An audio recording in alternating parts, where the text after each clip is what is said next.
Sangkot ngayon ang Los Angeles Lakers sa usapang trade at may ugong-ugong na maaari raw na may pakawalan na isang manlalaro sa kanila. Ang Los Angeles Lakers ay nagkaroon ng roller coaster ng isang season noong 2023. Ang kanilang pagganap ay nag-iwan sa kanila sa ika-6 na pwesto sa Western Conference. Sa gitna ng kanilang pagganap, nahirapan si D'Angelo Russell na hanapin ang kanyang katayuan, na humantong sa marami na magtanong kung dapat ba siyang pakawalan sa koponan. Sa usapang ito alamin natin ang 2023 season ng Lakers, susuriin ang mga pakikibaka ni Russell, at itatalo na ang pakikipagkalakalan sa kanya ang pinakamahusay na paraan ng pagkilos para sa koponan. Ang 2023 season ng Lakers ay minarkahan ng mga ups and downs, na nag-iwan sa kanila sa isang mahigpit na karera para sa isang playoff spot. Sa kabila ng mga pakikibaka ng koponan, ang kanilang mga star player tulad nina Anthony Davis at LeBron James ay nagpakita ng mga kislap ng kanilang pangangibabaw.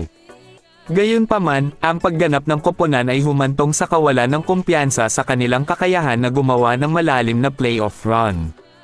Sa ngayon titingnan natin dito ang mga trade target ng Los Angeles Lakers na maaari nilang tingnan kahit na maaga pa ito sa 2023 hanggang 2024 NBA season. Aminado naman na naghatid si D'Angelo Russell ng isang kapuri-puri na pagganap sa panahon ng 2023 season, ngunit sa kabila ng pagsisikap ni Russell, nahirapan ang Lakers na gamitin ang kanyang mga kontribusyon na nagdulot ito ng espekulasyon tungkol sa kanyang hinaharap sa koponan. Maraming mga kadahilanan, tulad ng kanyang paghina sa pagbaril at kapasidad na makabuo ng mga pagkakataon sa pagmamarka para sa mga kasamahan sa koponan. Samantala si D'Angelo Russell ngayon ay may average na 17.4 points, 6.2 assists, at 3.5 rebounds kada laro. Siya ay bumaril sa ilalim ng 47% mula sa field at sa ilalim ng 38% mula sa 3-point shot.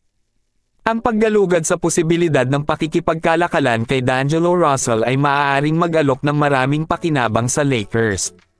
Una, nagbibigay ito ng pagkakataon para sa koponan na makakuha ng mahahalagang asset at mga first-round pick. Ang mga ito ay maaaring gamitin upang pumili ng mga manlalaro na mas angkop sa mga kinakailangan ng koponan. Ito ay maaaring magbigay daan sa Lakers na pumirma ng mga pangunahing manlalaro sa panahon ng libreng ahensya. Ang 27 taong gulang na si D'Angelo Russell ay may kahangahangang average na 18 points at 6 assists, na may 37.2% mula sa 3-point shooting record sa huling 3 season nito. Ngunit sa pagganap niya noong nakaraang season, napansin din ang mahinang defensive performance ni D'Angelo Russell na minsan na nagdulot sa kanya sa pag-sideline laban sa Denver Nuggets sa kanilang Western Conference Finals. Sa seryeng iyon, nag-average siya ng kaunting 6.3 points at 3.5 assists na may mababang porsyento sa pagbaril. Ang isang potensyal na kalakalan ay kinasasangkutan ng Lakers na ipadala si D'Angelo Russell sa Portland Trail Blazers kapalit ni Malcolm Brogdon. Bukod dito sangkot din sa usapan ang Los Angeles Lakers sa posibleng pagkuha sa Zach LaVine trade. Si Malcolm Brogdon, ang 6th Man of the Year award winner noong nakaraang season, ay nagdadala ng isang mahusay na rounded na laro. Nag-average siya ng 14.9 points, 4.2 rebounds, at 3.7 assists na may kahangahangang shooting percentage para sa Boston Celtics. Sa ngayon, si Brogdon ay may average na 17.4 points at 4.3 rebounds at 5.4 assists bawat laro para sa Portland na napabalita na isang bukas sa isang trade.